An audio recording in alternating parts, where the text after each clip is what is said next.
I'm 81 years old, and before I tell you what my husband did to me after I refused him twice, I need you to do something for me. Hit that like button right now, because where I come from, we were never allowed to speak our minds, and every single like on this video is a voice I never had. Subscribe to this channel, because I have more stories like this one. Stories the Amish don't want told, and I don't have many years left to tell them. And I want you to comment down below and tell me where in the world you are watching this from. I want to know that my voice traveled somewhere, that somebody out there heard an old woman who spent 60 years being told to stay quiet. So comment your city, comment your country. I will read every single one. For 63 years, I lived inside a community where women were taught that our bodies were not entirely our own, where a husband's wishes were treated as sacred, and a wife's refusal was treated as a sin against God himself. I buried 2 husbands. I raised 9 children. I was shunned by my own family, my own brothers and sisters, for the choice I eventually made to save my own life. And there were 2 specific moments. 2 times I found the courage to say no to a man I had been taught I owed everything to, that changed the entire course of my existence. Moments I have never spoken about publicly until this very video. What happened after those refusals nearly cost me my life, more than once. And it took me until I was an old woman to finally understand that what was done to me had a name, and that I had never deserved any of it. Now sit with me a while, because this is not an easy story, but it is mine, and I am finally telling it. My name doesn't matter much anymore. Where I'm from, a woman's name was never really hers to begin with. It belonged to her father, and then it belonged to her husband, and somewhere in between, it stopped belonging to her at all. I was born on a farm in Lancaster County, Pennsylvania, in the spring of 1945, the same year the war ended. Though we didn't celebrate much, we didn't own a radio, we didn't know the details of what had happened across the ocean until weeks later, when an English neighbor rode by and told my father over the fence. That was how news reached us. Slow, second-hand, filtered through men. I was the 4th of 9 children. My mother birthed 13, but only 9 of us lived past our first winter. That was not unusual then. Death was a visitor who came to every house, and we were taught not to cry too loud when he did, because grief was something you were meant to carry quietly, the same way you carried water from the well or wood for the stove. I learned very early that a woman's pain was supposed to be invisible.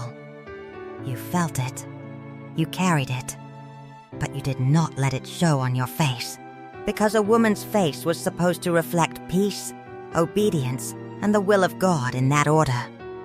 Our farmhouse had no electricity, of course, and no running water beyond what we pumped by hand and carried in buckets.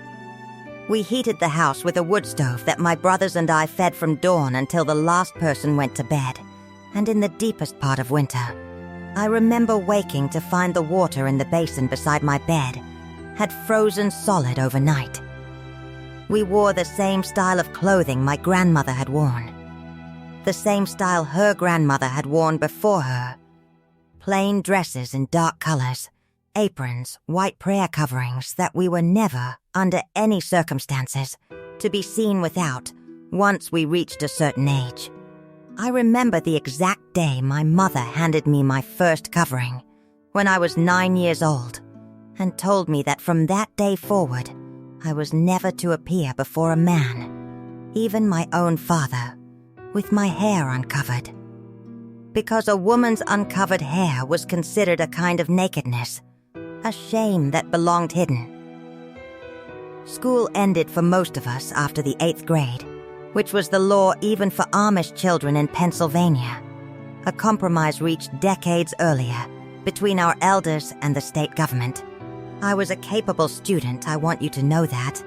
I loved arithmetic especially. And there was a young English-trained teacher who taught at our one-room schoolhouse for 2 years when I was young, who told my mother, in front of me, that I had a mind suited for more schooling than our community allowed. My mother thanked her politely and told her, once we were walking home, that ambition was not a virtue for an Amish girl. That ambition was, in fact, closer to a sin, because it suggested a woman was not content with the role God had assigned her. I carried that conversation with me for the rest of my life, the way you carry a small stone in your shoe, never quite comfortable, never quite able to remove it. I had 3 older brothers and 1 older sister ahead of me in birth order, and 4 younger siblings who came after. And I want to tell you a little about my older sister, Miriam, because she shaped my understanding of womanhood more than almost anyone else in those early years, more even than my own mother in some ways. Miriam was 6 years older than me, and she was, even as a girl, sharper-tongued and more openly resistant to the constraints placed on her than any other girl I knew growing up. She would mutter under her breath while doing chores, small complaints she thought no one could hear, about the unfairness of our brothers being permitted to attend the horse auctions in town while we were kept home to can vegetables, about the way our father's word was treated as law while our mother's opinions, even on matters of the household she managed entirely herself, were treated as suggestions requiring his approval. I adored Miriam. I used to follow her around the farm like a shadow, soaking in every quiet rebellion, every small assertion of self she allowed herself within the narrow space our world permitted her. Miriam married at 19, later than most girls in our community, and I remember believing, with the naive hope of a much younger sister, that her sharp tongue and independent spirit meant she would somehow escape the fate that seemed to swallow every other woman I knew. She did not escape it. Her husband was, by all outward accounts, a decent man, not cruel in any way our community would have recognized as cruelty. But I watched, across the years that followed her wedding, as the fire in her slowly dimmed, as the sharp observations she once made freely became rarer and rarer, as she folded herself piece by piece into the same shape every other wife around us had folded herself into before her. I asked her once, when I was perhaps 16, and she was visiting with her second child on her hip, whether she still felt the things she used to say when we were girls together, the frustrations, the questions about fairness. She looked at me for a long moment, and then she said, quietly, that a woman could carry those feelings inside her for only so long before the carrying itself became too heavy, and that she had simply decided, for the sake of her own peace, to set them down. I did not understand what she meant, not fully, not until decades later, when I found myself doing the exact same thing, setting down pieces of myself one at a time until I hardly recognized what remained. By the time I turned 13, my formal schooling had ended, and my education in the true business of being an Amish woman began in earnest. I learned to can vegetables by the hundreds of jars each autumn, enough to feed our enormous family through the winter months. I learned to slaughter and dress a chicken without flinching, to render lard, to make soap from ash and fat, to quilt in patterns so precise that a woman's stitching was spoken of the way English women might speak of another woman's education or her career. I learned, above all else, that my worth in this community would be measured almost entirely by my usefulness, my obedience, and eventually, my fertility. Nobody asked me what I wanted to become. The question itself would have made no sense to anyone who heard it, because in our world, a girl did not become anything. She simply grew into the role that had already been carved out for her long before she was born. I want you to understand something before I go further. I am not here to tell you the Amish are evil people. Most of them are not. Most of them are farmers and mothers and children who love the earth and love each other in their own quiet way. But there is a darkness that lives inside a closed community, a darkness that grows in the silence between the fences. And I lived inside that darkness for most of my life, and nobody outside ever saw it, because we were never allowed to let them see. I grew up doing what every Amish girl did. I woke before the sun to help my mother with the milking. I learned to bake bread that could feed 12 people from one bowl of dough. I learned to sew a dress with my eyes closed. Almost. Because by the time I was 10 years old, my hands already knew the pattern by heart. I learned German prayers before I learned English words. I learned to lower my eyes when a man spoke to me. Any man, even if he was younger than me, even if he was foolish, even if he was wrong. Lowering your eyes was not a sign of respect. It was a sign of surrender, and nobody told us the difference. By the time I was 16, the bishop and my father had already begun speaking about who I might marry. This was not unusual. Courtship in our community was not the courtship you know. There was no falling in love the way English girls fell in love. There was a system, quiet and firm, where families discussed suitability, land, faith, and obedience. And a girl was expected to accept the outcome the way she accepted the weather. I remember asking my mother once, when I was maybe 14, what it felt like to love my father.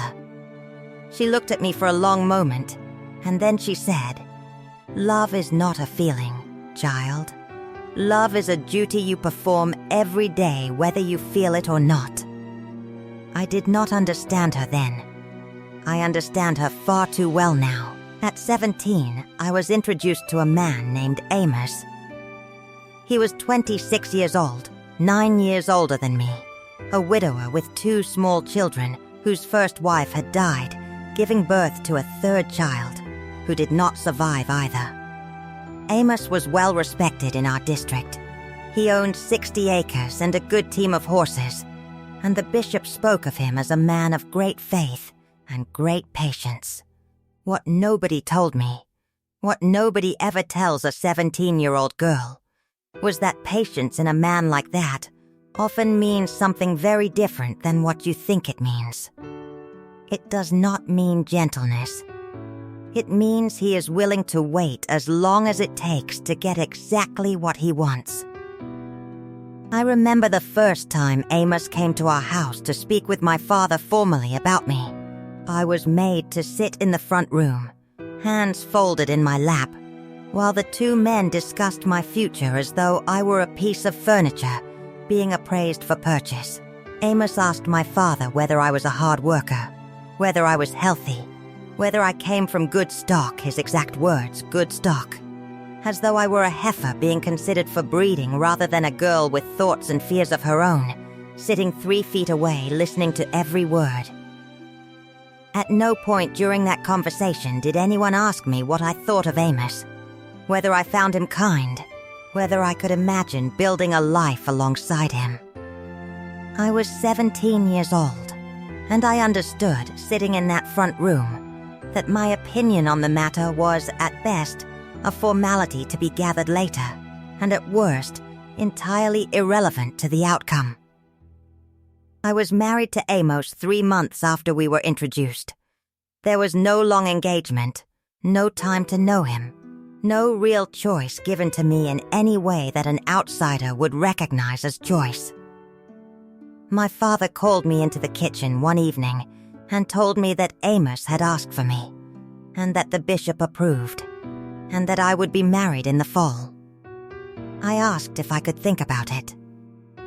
My father looked at me the way you look at a child who has said something foolish, and he said, "Ruth, this is not a matter for thinking. This is a matter for obeying." I am changing her name here, by the way, for reasons that will become clear later in this story. I will call myself Ruth from now on, though it was not the name I was given. The wedding was held in November after the harvest, as was our custom. Amish weddings are long affairs, sometimes lasting most of the day, with hundreds of guests, tables of food, singing, and sermons that stretch for hours. I remember sitting on a bench beside a man I had spoken to perhaps a dozen times in my life, wearing a blue dress my mother had sewn, and feeling nothing at all. Not fear exactly. Not joy. A kind of numbness that I would later learn was the only way my mind knew how to survive what was coming. Amos's 2 children from his first marriage, a boy of 4 and a girl of 2, did not know me at all when I arrived at his farmhouse as a bride of 17. The little girl, especially, would cry for her mother, whom she was too young to remember clearly, but somehow still missed with the pure, uncomplicated grief that only very small children seem capable of. I would rock her in the evenings, humming the German hymns my own mother had hummed to me, and slowly, over months, she came to call me Mum, the way any Amish child calls their mother, and something in me broke open with love for her even as something else in me mourned the childhood I myself had barely finished having before I was thrust into raising someone else's children. The first year of my marriage to Amos was, in many ways, ordinary by the standards I had been raised with. I cooked for his 2 children as if they were my own. I rose before dawn and worked until well after dark. Amos was not a cruel man in the way you might imagine cruelty. He did not raise his voice often. He did not strike me in those early years. But there was a coldness in him, a way of looking at me as though I were a piece of machinery that occasionally malfunctioned, and when I did not perform the way he expected, he had ways of reminding me what my place was. I became pregnant within the first 2 months of marriage. I gave birth to my first child, a daughter, when I was barely 18 years old, alone in the upstairs bedroom with only a midwife from our community present, because that was our way. I remember the pain of that birth more clearly than almost anything else in my life, not because it was unusually difficult, but because Amos did not come upstairs once during the entire labor. He was in the barn. He told me later that a man has no business in a birthing room, that it was not proper, that God intended for women to suffer in childbirth as punishment for Eve's sin, and that my suffering was between me and God, not between me and him. I gave birth to 5 more children over the following 12 years. 6 children total, plus his 2 from his first marriage. 8 children under one roof, and I was the one who fed them, clothed them, taught them their letters and their prayers, nursed them through fevers and broken bones, and the whooping cough that took my 3rd child, a boy named Eli, when he was only 14 months old. I held him as he struggled to breathe in the middle of the night, and by the time the English doctor arrived, hours late because he had to travel so far by horse and buggy, my son was already gone. Amos did not cry. He told me that crying was a sign that I doubted God's plan, and that I should pray for forgiveness instead of tears. In the days after Eli's death, our community did what it always did in the face of tragedy. Neighbors arrived with food, with hands ready to help with chores, with the practical communal support that I will say honestly was one of the genuinely beautiful aspects of the world I grew up in. Nobody in an Amish community faces hardship entirely alone in a practical sense. There is always someone bringing bread, always someone offering to take over your milking for a week. But the emotional support, the space to simply fall apart and be held in your grief without judgment, that was not offered in the same way. I remember an older woman in our district, a woman I respected greatly, taking my hands the week after we buried Eli and telling me that a mother who wept too long over a lost child risked making that child's death about her own suffering rather than about God's will, and that I should redirect my energy toward gratitude for the children who remained. I nodded, because that is what I had been trained to do, but inside, something in me wanted to scream at her, wanted to ask her how gratitude was supposed to fill the specific, small-shaped hole a 14-month-old boy leaves behind in his mother's arms.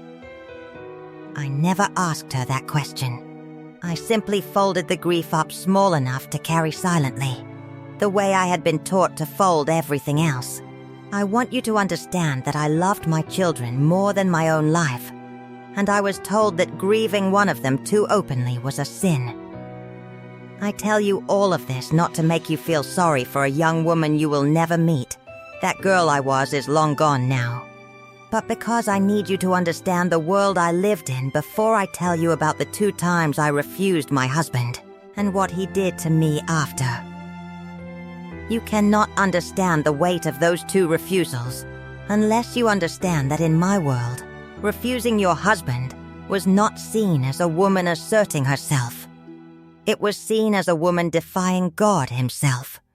Because in our community, the husband was considered the head of the household the way Christ was considered the head of the church, and a wife's submission to her husband was not optional. It was doctrine. Before I tell you about Amish's death, I want to tell you a little more about the 14 years I spent as his wife. Because they were not without their own smaller cruelties, ones I did not fully recognize as cruelties until many years later. Amish controlled every dollar that came through our farm, which was ordinary for our world, but he also controlled information in ways I only came to understand in hindsight. He would not tell me how much money we had, how much debt we carried, what our land was worth, insisting that such matters were not a woman's concern and would only burden me unnecessarily. When I asked, gently, out of a genuine desire to understand the household I was managing day to day, he would tell me that my job was to manage what was given to me, not to question where it came from or how much more there might be. I baked bread and preserved 100 jars of vegetables each autumn and sewed every stitch of clothing 8 children wore, and yet I did not know. Until the day he died, whether we owed money on our own land. Amish passed away when I was 31 years old. He was thrown from a wagon during a storm, struck his head against a fence post, and died 3 days later from the swelling in his brain. I will be honest with you. I did not weep the way a widow is expected to weep.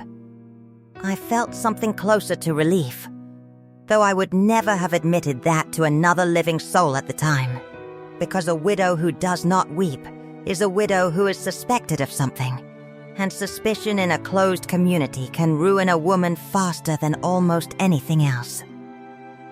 I was left with 6 living children. A farm I did not legally own because in our community property passed through male lines, and very few options. Within 4 months of Amish's death, the bishop and the elders of our district began discussing who I should marry next. I want you to sit with that for a moment. 4 months. My husband had been dead 4 months, and already there were men in positions of power deciding who would own me next, because that is truly what it was. Ownership, dressed up in the language of faith and community and God's will. The man they chose, or rather, the man who chose me, was named Jacob. Jacob was 44 years old at the time, 12 years older than me, and he had never married. This alone should have told me something, because in our community, an unmarried man past the age of 40 was unusual, and often there were reasons, quiet reasons that nobody spoke of directly, but that everyone somehow understood, without needing to be told. Jacob had a reputation. Not the kind of reputation that would keep a family from doing business with him, but the kind that made mothers hold their daughters a little closer when he was near, and made the older women exchange glances that I did not fully understand until it was far too late for me. I met Jacob for the first time at a gathering after a barn raising, about 5 months after Amos died. He was a tall man, broad through the shoulders, with pale eyes that seemed to look through you rather than at you.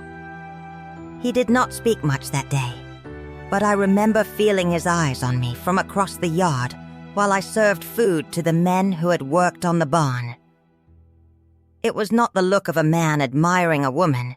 It was the look of a man assessing a piece of land he intended to purchase, calculating its worth, its usefulness, whether it would yield what he expected it to yield. In the weeks between that first meeting and the conversation my father would eventually have with me, I heard whispers about Jacob from the other women in our district, the kind of whispers that never quite formed into direct accusations, but that carried weight nonetheless. One woman, a widow herself, mentioned that Jacob had courted her own younger sister years before, and that the courtship had ended abruptly, with the sister refusing to speak of the reasons why, and marrying another man within the year with unusual haste.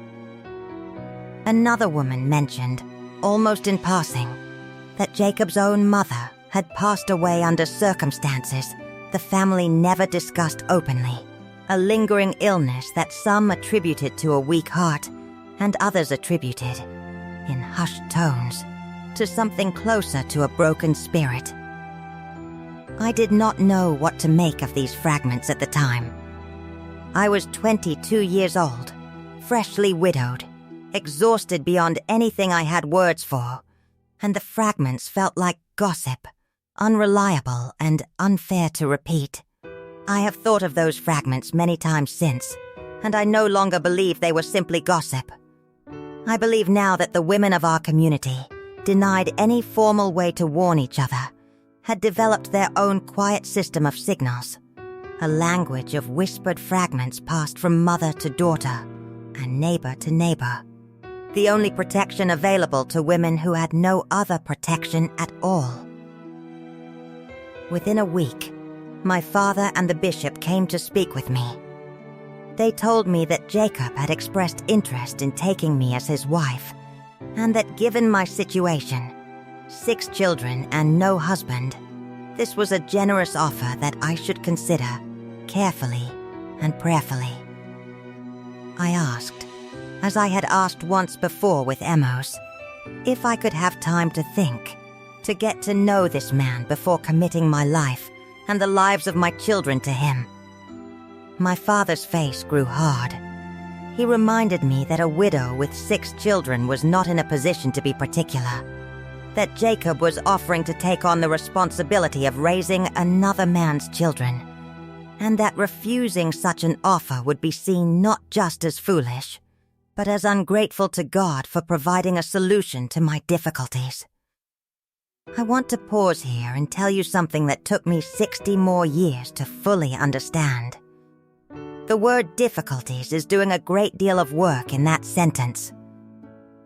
My difficulties were not a problem that needed solving by handing me over to another man.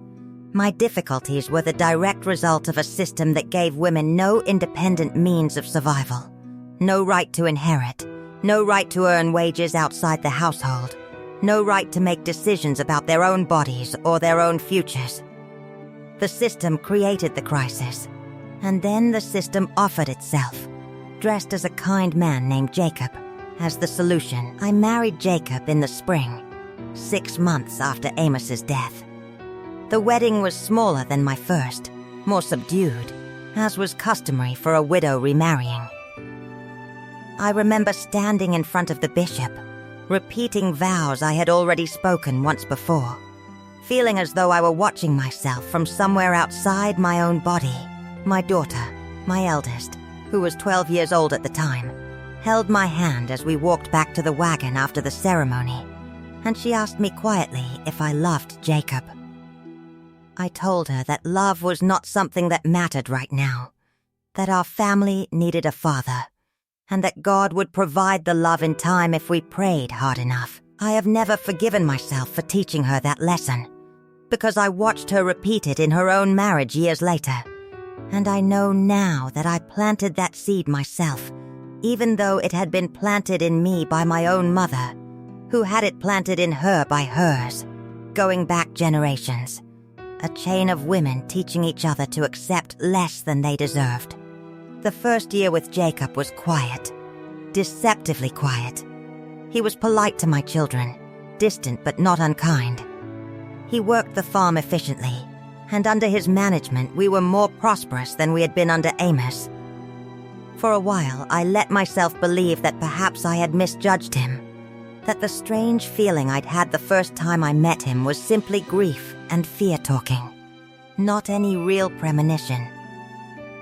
But there were signs, small ones at first, the way there always are. Jacob did not like me speaking with other men in the community, even in ordinary conversation about ordinary things, even in the presence of their wives.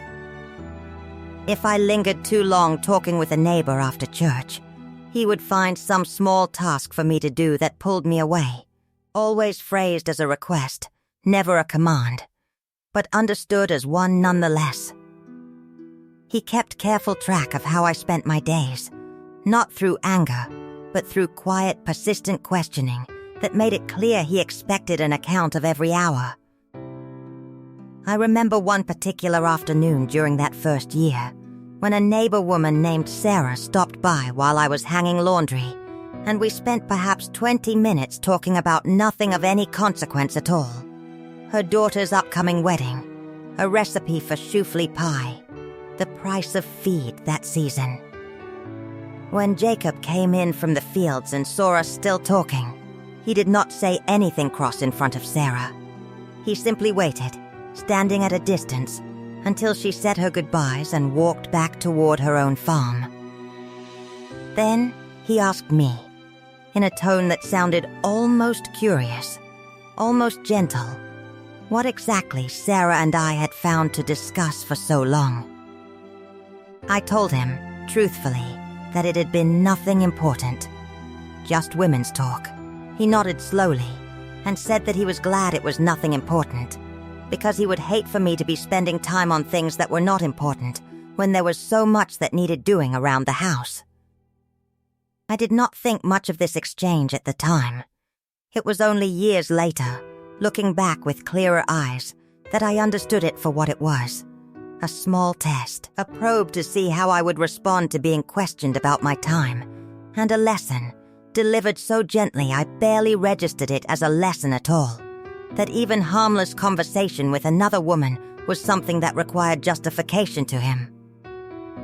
He kept a small ledger, I discovered eventually, not for the farm's finances, which he also controlled entirely, but a separate ledger where he noted things, quiet observations about my behavior, who I had spoken with, how long I had been away from the house running errands, whether I had attended every church service and every quilting circle expected of me.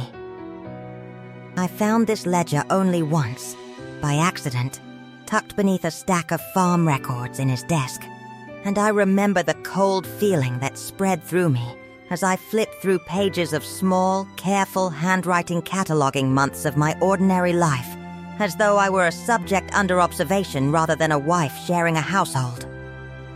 I put the ledger back exactly as I had found it, and never mentioned that I had seen it, because even then, some instinct told me that letting him know I had seen it would be dangerous. And then there was the matter of the marriage bed, which I did not fully understand the shape of until I lived it. In our community, physical intimacy between husband and wife was rarely discussed openly, but it was understood, implicitly, as a wife's duty. One of the primary purposes of marriage alongside raising children and maintaining the household. There was no concept, not in the world I grew up in, of a wife's right to say no. The very idea would have been considered not just unusual, but sinful, A wife withholding herself from her husband was framed, in the teachings I was raised with, as a kind of theft, denying a man something that belonged to him by right of marriage. I did not fully understand, when I married Jacob, how deeply he believed this, how central it was to his sense of himself as a husband and as a man. Amos, for all his coldness, had never been demanding in this particular way. But Jacob was different. Jacob expected. And when I say expected, I mean he treated it as an absolute certainty that I would never refuse him under any circumstances, for any reason. I think it is important, before I tell you about that first refusal, that I explain a little more about how submission was actually taught to us, because I do not think outsiders always understand the mechanism clearly. It was not taught through a single dramatic sermon or a formal lesson delivered once and remembered forever. It was taught through repetition, small and constant, across an entire childhood and into adulthood, through Bible verses recited at the table, through the structure of our church services where women sat separately from men and never spoke during the meeting itself, through wedding sermons that lasted, as I mentioned, for hours, always circling back to the same handful of scriptural passages about wives submitting to husbands as the church submits to Christ. We were taught that this submission was not a burden, but a gift, a woman's particular and beautiful role within God's created order, and that resisting it was not simply disobedience to a husband, but a rejection of the very design God had woven into creation itself. I want you to understand that I believed this, truly and completely, for most of my life. It was not something forced upon me against my will in any way I could recognize as force at the time. It was simply the water I swam in, invisible the way water is invisible to a fish, and it took me until I was in my 60s, sitting in a folding chair in a community center basement in Ohio, to finally see the water clearly enough to understand that I had been swimming in it my entire life. The first time I refused him was about 18 months into our marriage. I was recovering from the birth of our second child together, my 7th child overall, and the midwife had told me plainly that I needed at least 6 weeks before resuming any physical relations with my husband, because the birth had been difficult, and I was still healing from tearing that had required stitches. I told Jacob this, gently, the way I had been trained to communicate anything even mildly resistant to a man's wishes, wrapping the refusal in softness, in apology, in reassurance that this was temporary and not a rejection of him. He did not raise his voice. I want you to understand that about Jacob, because it is important to the rest of this story. He did not shout. He did not curse. He simply looked at me for a long moment with those pale eyes, and then he said, very quietly, that he understood, and he left the room. I thought foolishly that the matter was settled. For the following week, Jacob did not speak to me beyond what was strictly necessary for the running of the household. He did not look at me during meals. When I addressed him directly, he answered in single words, if he answered at all. My children noticed. My eldest daughter, who was by then 14, asked me quietly one evening if she had done something to upset her stepfather, because she was afraid the coldness in the house was somehow her fault. I told her no, that it was nothing, that Amish men sometimes carry their moods differently than other men, and that it would pass. It did not simply pass. What happened instead was something I did not have language for at the time, something I only came to understand many decades later, after I left that world and encountered ideas and vocabulary that had never existed for me inside the fences of our community. What Jacob did to me during that week, and in the weeks and years that followed, was what an outsider would immediately recognize as psychological punishment, a deliberate, calculated withdrawal of warmth, communication, and basic human regard, designed specifically to make me understand, without him ever having to say it aloud, that my refusal had a cost, and that the cost would be paid by me and by my children until I corrected my behavior. He began finding fault with everything I did. A meal that had satisfied him for 18 months suddenly wasn't seasoned properly. The way I folded laundry was suddenly wrong, though I had folded it the exact same way since I was a girl. He criticized my children, his stepchildren, in ways he never had before. Small comments about their manners, their chores, their place in the household. Comments clearly designed to remind me that their security depended entirely on his goodwill, and his goodwill depended entirely on my compliance. After 6 weeks, when the midwife's restriction had lifted, I did not refuse him again. Not that time. I want to be honest with you about that, because this is not a story where I was strong and defiant from the beginning. I was a frightened young woman with 7 children depending on me, in a world with no shelters, no hotlines, no women's advocates, no legal system that would have intervened even if I had known how to reach one, which I did not, because English law was something we were taught to avoid entirely, a world outside our world that we were forbidden from turning to, even in crisis. So I did what women in my position did. I submitted, and the coldness in the house lifted, and life continued as though nothing had happened. But something had happened. Something had shifted permanently in my understanding of my marriage, and I think something shifted in Jacob too. Some confirmation he received that this method worked. That he did not need anger or violence to control me. That silence and coldness, and the fear of losing security for my children, was more effective than any raised hand could have been. I did not know it then, but he was testing a theory, and I had just proven it correct. Those 6 years were not uniformly dark, and I want to be honest about that too, because a woman's life inside a difficult marriage is rarely a single unbroken shade of gray.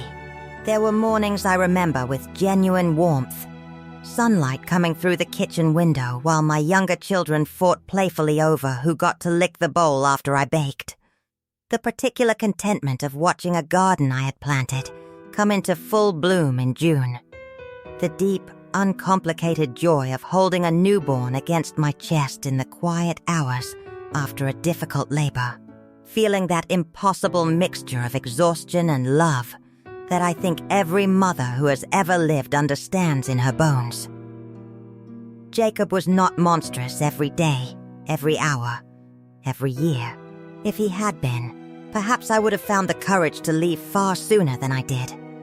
Because a life of constant, visible cruelty is in some strange way easier to justify fleeing than a life where the cruelty comes in waves, interspersed with long stretches of ordinary, even pleasant domestic routine. It is the unpredictability, I have come to understand, that traps a woman more effectively than constant abuse ever could.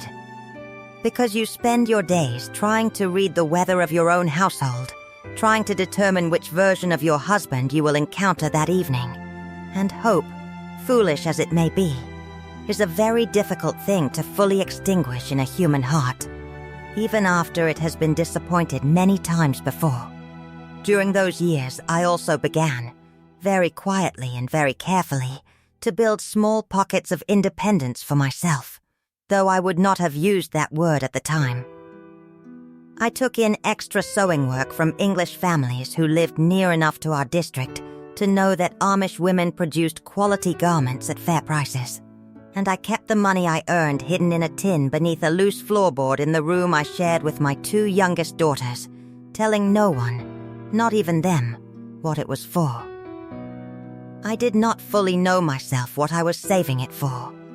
I think, looking back, Some part of me was preparing an escape route I did not yet consciously believe I would ever need to use.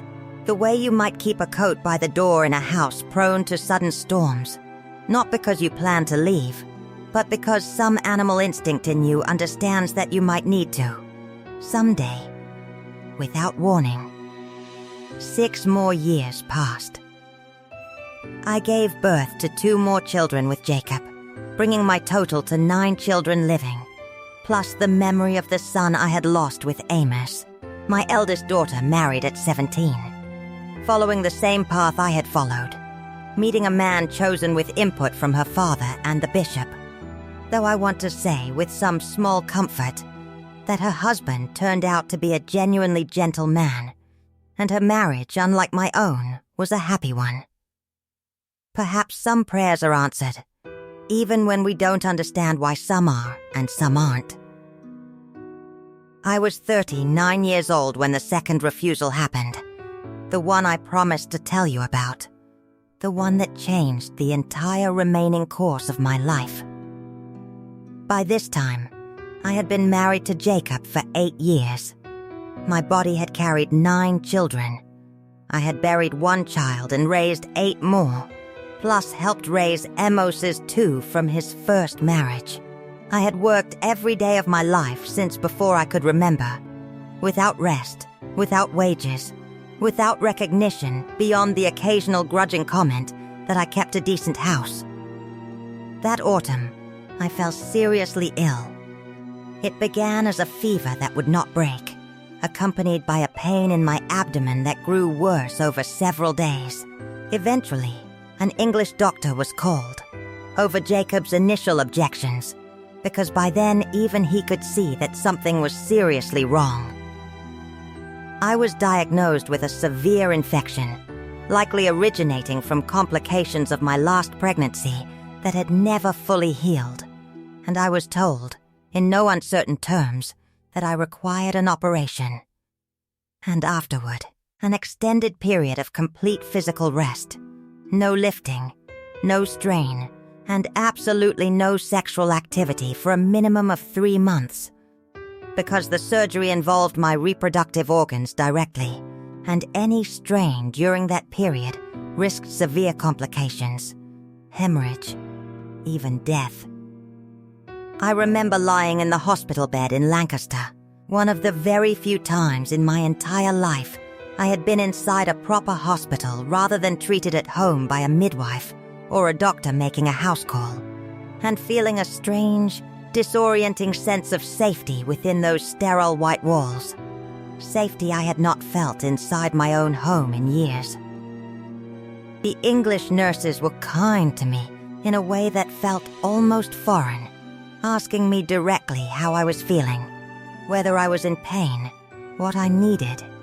Questions that seemed so simple and yet had been asked of me so rarely in my adult life that I nearly wept the first time a young nurse sat on the edge of my bed and simply asked, gently, "How are you doing, Ruth, really?" Jacob visited only twice during my 4-day hospital stay, both times briefly. Both times more concerned, I could tell, with the mounting cost of the hospital bill than with my actual condition. Though he was careful never to say this outright, not in front of the staff. The surgeon who performed my operation, an older English man with kind eyes and a brisk, direct manner, spoke to me alone before I was discharged, without Jacob present, which I later understood was unusual for how medical conversations typically proceeded in our community, where husbands often insisted on receiving all information directly rather than allowing it to pass through their wives at all.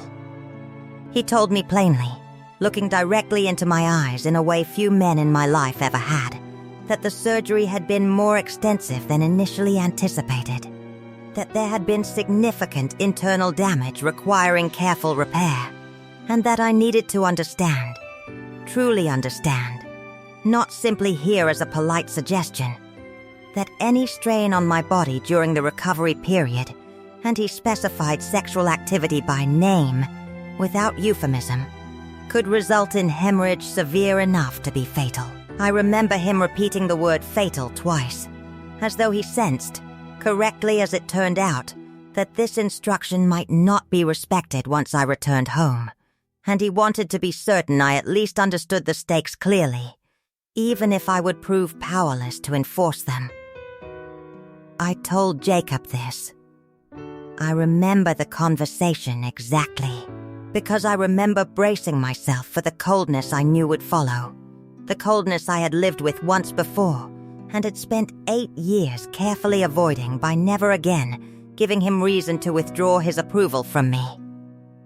But this time was different, because this time it was not a matter of preference or convenience. This time, a doctor, an outside authority, whose word even Jacob was reluctant to openly defy, had told him explicitly that his wife's life was at risk if his expectations were not adjusted. For the first month after my surgery, things were tolerable. Jacob was distant but not cruel, occupied with the harvest and with managing a household of 9 children largely without my help, since I was confined to bed for the first several weeks. But as the weeks stretched into the 2nd month, and then approached the 3rd, I began to see the same patterns emerge that I had seen 8 years earlier. The silence, the fault-finding, the sharp comments directed at my children. Except this time, it was worse. This time, there was an edge to it that had not been there before.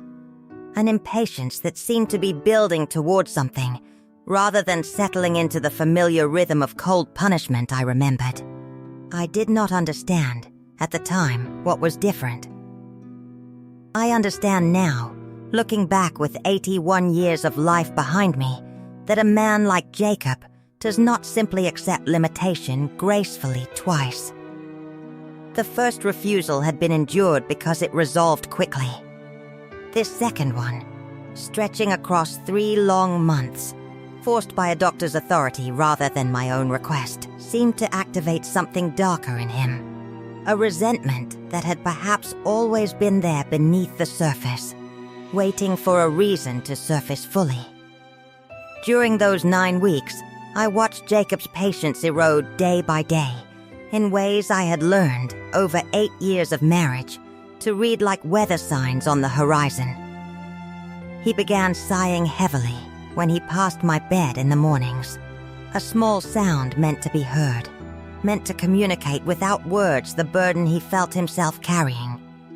He began commenting with increasing frequency on how other men in the district managed their households, pointed comments about a neighbor's wife who had returned to her full duties within weeks of a difficult birth. Comments clearly aimed at me, though never addressed to me directly.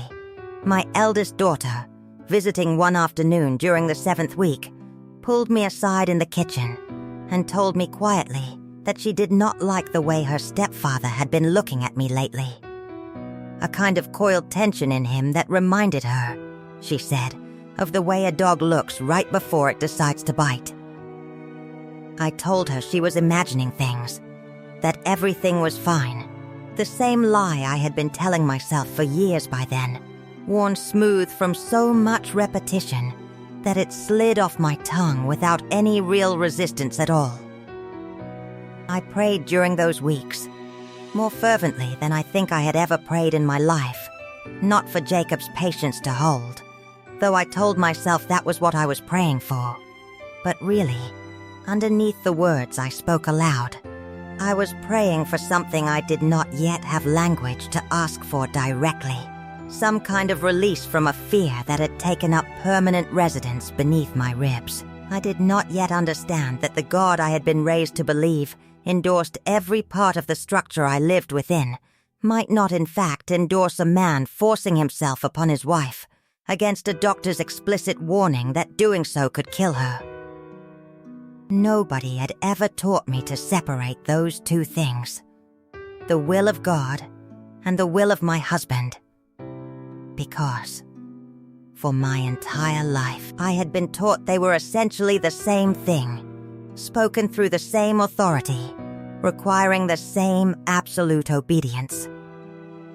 In the 9th week of my recovery, with 3 weeks still remaining before the doctor's restriction lifted, Jacob came to me one night after the children were asleep and told me, in a tone I had never heard from him before, flat and hard as stone, that he had been patient long enough, that a wife's illness did not release her from her obligations indefinitely, and that he intended for things between us to return to normal that night, doctor's orders or not.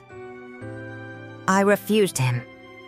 I want you to understand what it cost me to say the word no to that man. In that room, after 8 years of learning exactly what the consequences of defiance looked like, I was terrified. Genuinely terrified. In a way I had not been terrified in years. But I was also still healing from a surgery that a doctor had explicitly warned could kill me if I strained my body too soon. And somewhere underneath the fear, some instinct for self-preservation that even years of conditioning had not fully extinguished, told me that this time, refusal was not defiance. This time, refusal was survival. I do not want to describe every detail of what happened next, because some things a woman is allowed to keep for herself even after she has decided to tell the rest of her story to strangers on the internet. But I will tell you this. Jacob did not accept my refusal, and what followed was not the cold silence I had experienced 8 years earlier. What followed was violence, the kind I had never experienced from him before, the kind that left me unable to walk properly for days afterward, that reopened part of the surgical site, and caused bleeding that terrified my eldest daughter, now married and living nearby. Enough that she rode to fetch the English doctor herself, against Jacob's explicit instruction that no doctor was to be called. My eldest daughter, who by then had a household of her own, but who rode through the dark that night with a speed and determination I will be grateful for until the day I die, sat beside my bed for the following 3 days, barely sleeping, changing the dressings the English doctor had shown her how to change, feeding me broth when I was too weak to feed myself. She never asked me directly what had happened. I think she already knew, in the way daughters often know things about their mothers that neither of them ever says aloud, and I think she understood, correctly, that asking me to speak the words would have broken something in me that was already barely holding together. Instead, she simply stayed, and she was angry, quietly, fiercely angry, in a way I had never seen from her before. And I remember overhearing her tell her own husband, in a low voice she did not realize carried into the room where I lay, that if her stepfather ever came near her mother again while she was still recovering, she would find a way to make sure the whole district knew exactly what kind of man he was. Doctors' warnings and community silence be damned. I nearly died that night, or in the days that followed it, from complications that the doctor later told me privately, out of Jacob's hearing, were absolutely consistent with trauma to a surgical site that had not yet fully healed. He did not ask me directly what had happened. In our community, doctors learned quickly not to ask certain questions, because asking them created problems for everyone, the patient most of all. But I saw the way he looked at me, and I saw the way he looked at Jacob, and I understood that he knew, even if neither of us ever said the words aloud. Word of what happened spread through our district in the particular way that difficult truths always spread within a small, tightly bound community, not through open discussion, which would never have been permitted, but through a slow seepage of half-spoken implications, sidelong glances, a certain new gentleness some of the women began showing me at church gatherings that had not been there before. A gentleness that told me, more clearly than any direct statement could have, that they knew something, even if the full truth had never been spoken plainly among them. One woman, older than me by perhaps 15 years, a woman named Fanny whom I had known my entire life, pressed a small jar of her own canned peaches into my hands one Sunday after the service, holding my hands a moment longer than necessary, looking directly into my eyes with an expression I understood, even though neither of us said a single word about what it meant. I have never forgotten that jar of peaches.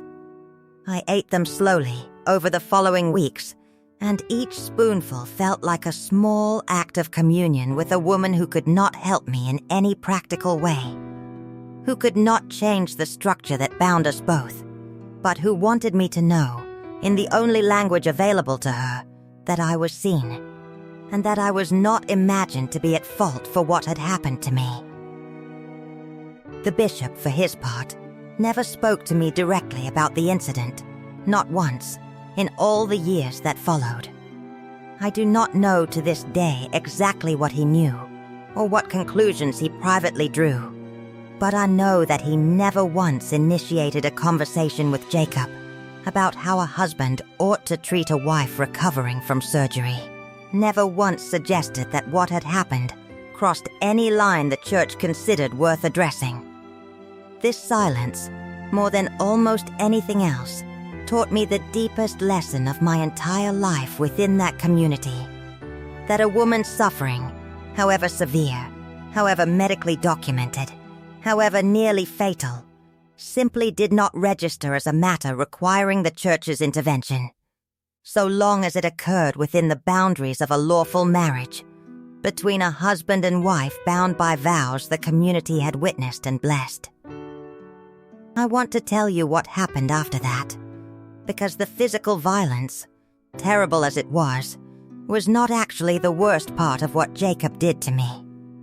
The worst part was what came after, in the weeks and months that followed, when I slowly began to understand that he had decided I needed to be controlled more completely than he had previously believed necessary. He began restricting who I could speak with beyond the household. He began reading letters before I received them, and letters before I sent them. He forbade my eldest daughter from visiting without his explicit permission he made increasingly difficult to obtain. He told the bishop, in a conversation I was not present for, but heard about secondhand from another woman in our district, that his wife had been struggling with pride and disobedience and had needed correction. And the bishop, God forgive him and God forgive all of them, nodded and accepted this explanation without question. Because in our world, a husband's authority over his wife's behavior, including how he corrected it, was simply not something the community questioned, not unless the correction became visible enough, bloody enough, public enough to force the issue, and even then, only sometimes, and only barely. I remember the specific texture of those years now, decades later, in ways I could not have articulated at the time. Jacob began insisting that I account for my whereabouts every single day, not through direct interrogation, which would have seemed too obviously controlling even by our community standards, but through a system of small, constant check-ins disguised as ordinary conversation, asked so frequently and so casually that I sometimes did not even register them as surveillance until I lay awake at night, cataloging the day's exchanges in my mind. He began attending the quilting circles with me, or rather, waiting outside in the wagon rather than dropping me off and returning later as other husbands did, so that I always knew he was there, always felt the weight of his presence even when he was not directly in the room. He reduced, gradually and without ever stating it as a rule, the frequency of my visits to my own parents' home, always with some practical excuse. The horses needed rest. The weather looked uncertain. The children had chores that could not wait, until months would pass between visits that had once been weekly. The letters were perhaps the cruelest part, in a quiet way, because they represented one of the only forms of connection I had to the world beyond our farm. I had a cousin in Indiana, in a different Amish settlement, with whom I had corresponded since girlhood, long letters full of news and small jokes, and the particular comfort of a friendship that had outlasted both of our marriages and most of our children's births. I began to notice that her letters arrived already opened, resealed carelessly enough that I could tell, and that certain passages in my own letters, ones where I had written a little too honestly about my exhaustion or my sadness, simply never made it into the envelope by the time it reached the mailbox, because Jacob had removed the pages himself and burned them, a fact he admitted to me once, without any apparent shame. When I finally worked up the courage to ask why my cousin's most recent letter seemed confused about things I was certain I had written to her. I spent the following 2 years in what I can only describe now, with the vocabulary I did not have then, as a state of captivity disguised as marriage.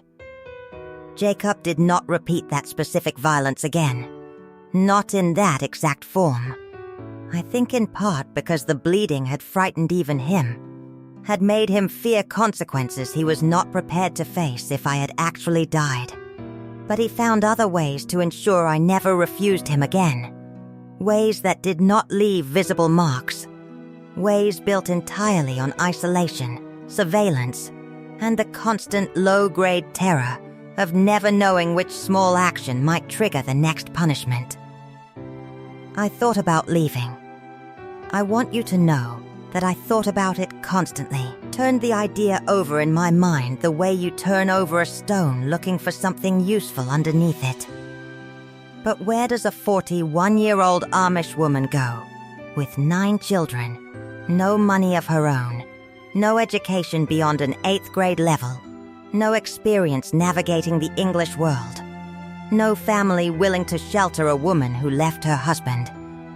Because, in our community, a woman who left her husband was not seen as a survivor.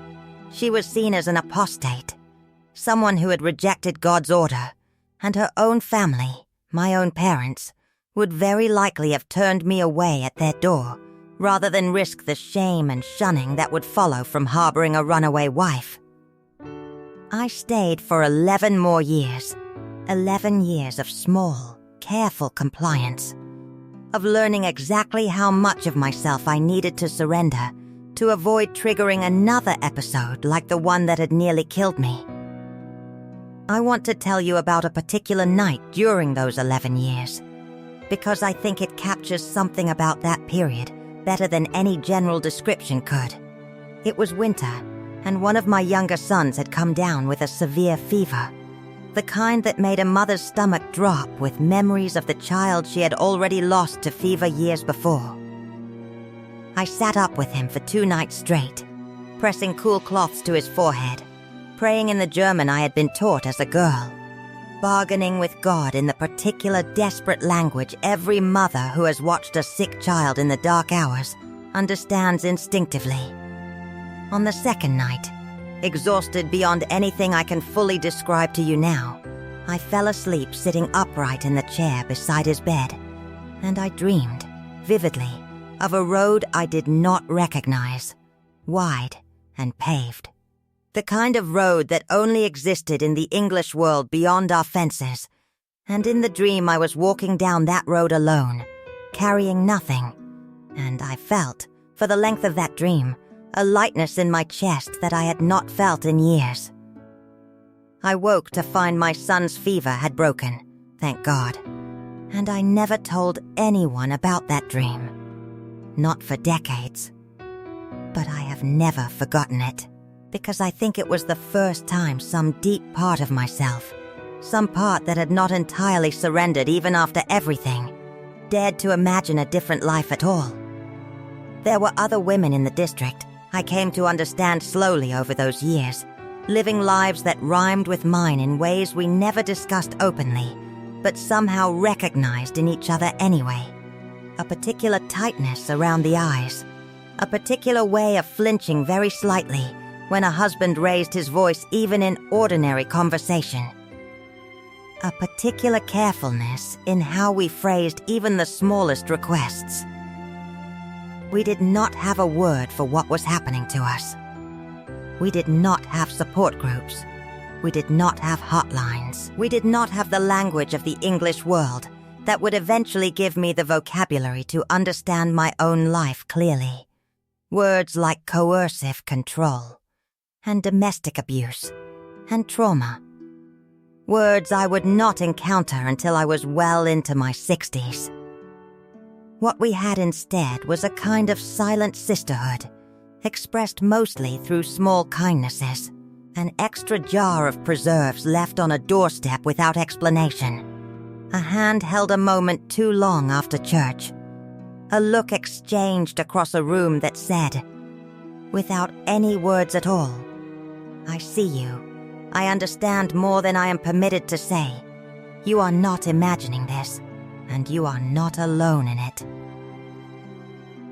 I thought, many times during those 11 years, about the tin of money I had hidden beneath the floorboard years earlier. The money I had earned from sewing for English families, and never told Jacob about. By the time my youngest child with him was born, that tin held nearly $400, an enormous sum by the standards of our community and our time, saved a few dollars at a time across more than a decade. I never spent it. I never even told my own children it existed. I simply knew it was there, hidden beneath a floorboard in a bedroom that had changed hands from daughter to daughter, as the older ones married and moved away, and the younger ones grew into needing their own space. And knowing it was there, knowing I had some small measure of resource that belonged entirely to myself and to no one else, was, I think now, one of the only things that kept me from losing myself completely during those years. I raised my children as best I could within those constraints. I watched my daughters grow up and marry, and I said nothing to warn them about what marriage might actually look like beneath its surface. Because what could I have said? And who would have believed an old woman's warnings against the entire structure of the only life any of us had ever known? In his final 2 years, Jacob's health declined steadily, his heart weakening in ways that made him increasingly dependent on me for basic care. A strange and difficult reversal that I do not think either of us fully knew how to navigate. There is a particular kind of complexity in caring for a person who has caused you deep harm. A tangle of obligation and something that is not quite compassion, but resembles it closely enough from the outside that even I struggled to name what I was actually feeling as I helped him dress. Prepared the bland diet his weakened heart required, sat with him through nights when his breathing grew labored and frightening.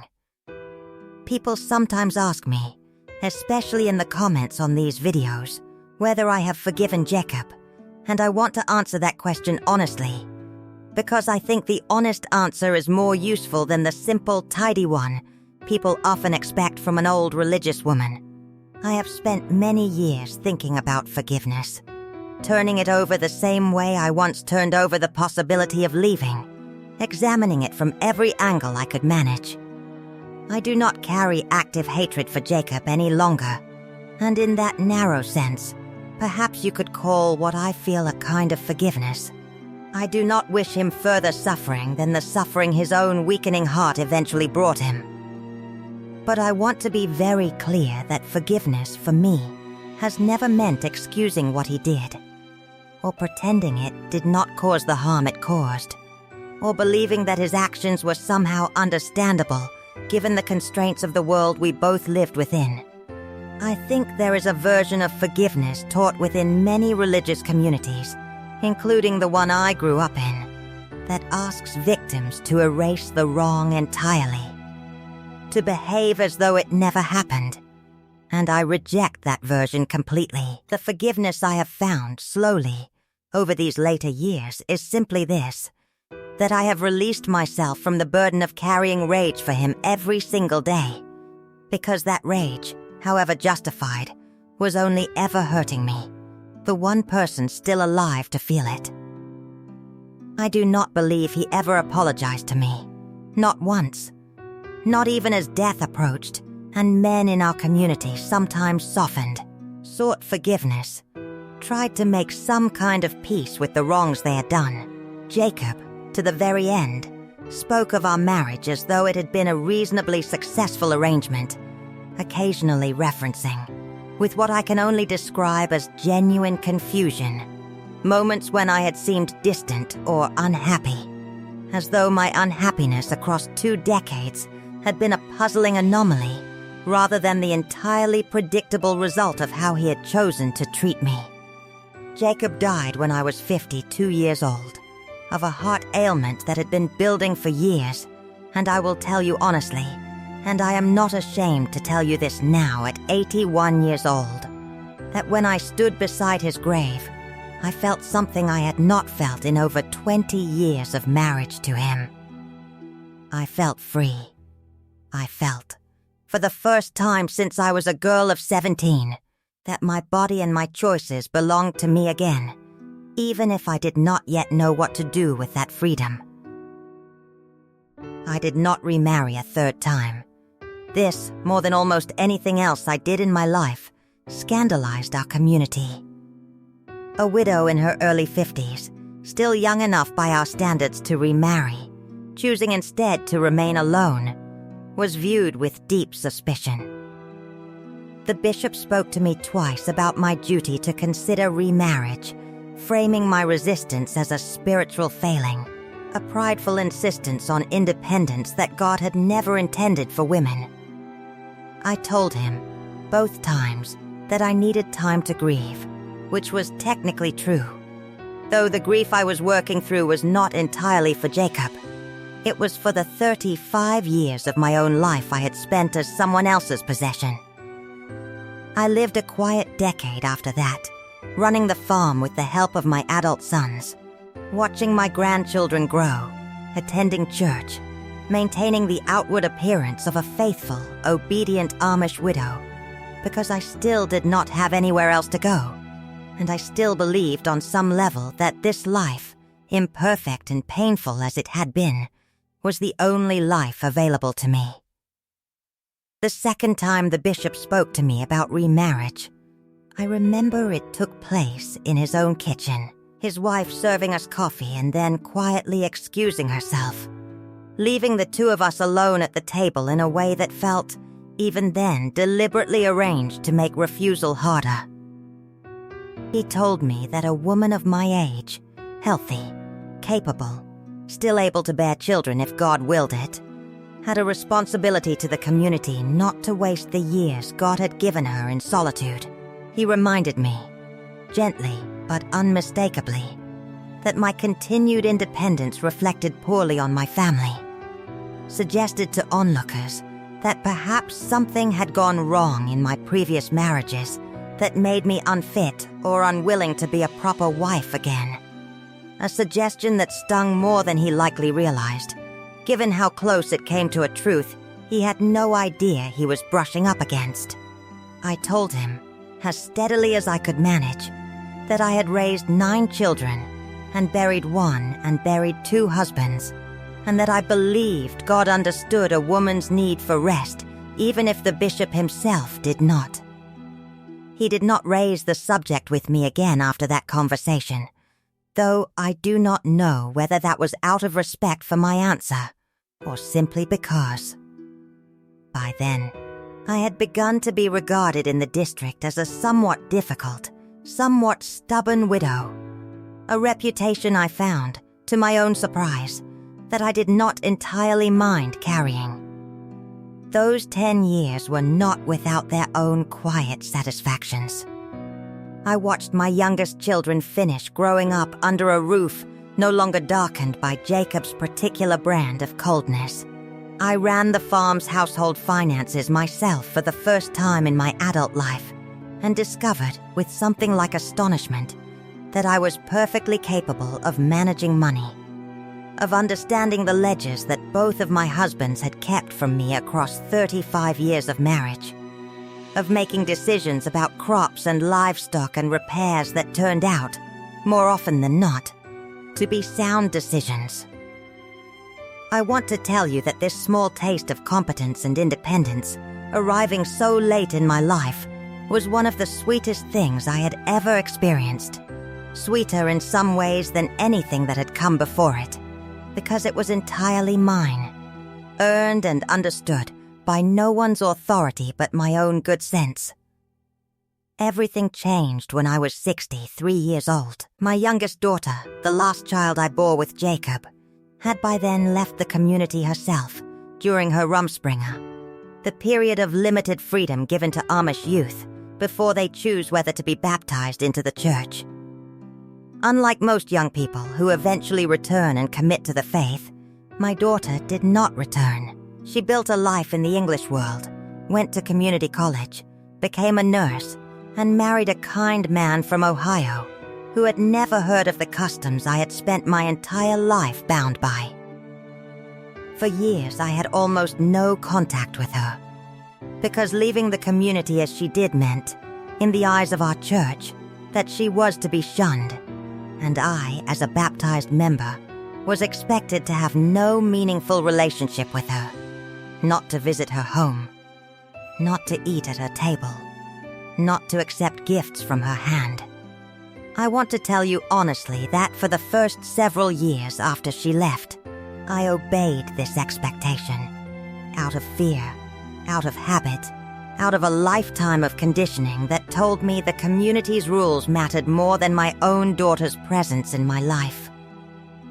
But when I turned 63, I received a letter from her, smuggled to me through one of my grandsons, who had more sympathy for his aunt than his church allowed him to admit, telling me that she was pregnant with her first child, and that she desperately wanted her mother present for the birth, community rules or not. I sat with that letter for 3 days before I made my decision, and I want to tell you what those 3 days actually looked like, because they were not calm, deliberative days of careful planning. They were days of a kind of internal storm I had not experienced since I was a young bride, first understanding the shape of the life I had been placed into. I read the letter perhaps 30 times, until the creases in the paper grew soft from handling. I thought of my daughter, alone in a hospital room in Ohio with a husband who, however kind, could never fully understand what it meant to her to have her own mother absent from the birth of her first child. A mother who had been present, in whatever complicated way, for every other significant moment of her life, until the day she left our community. I thought of the money in the tin beneath the floorboard, which, by then, with interest I had begun cautiously depositing in a small English bank account under my own name in the final years of my widowhood, had grown to nearly $2,000, more than enough for a bus ticket and a new start, however uncertain that start might look. On the 4th day, I woke before dawn, as I had woken every day of my life, and I did the milking one final time, moving through the familiar motions with a strange, heightened awareness that this might be the last time my hands performed this particular task, in this particular barn, on this particular farm where I had raised 9 children and buried 2 husbands, and finally, slowly, found something resembling my own voice. I packed a single small bag, just a few changes of clothing, the tin of money, and one photograph, an English photograph my daughter had sent me years earlier despite the community's discouragement of photography, a photograph of herself as a young nursing student, smiling in a way I had rarely been permitted to smile freely in my own life. I left a note for my eldest son, who by then managed most of the farm's daily operations, telling him only that I had gone to help with a family matter and would write when I was settled.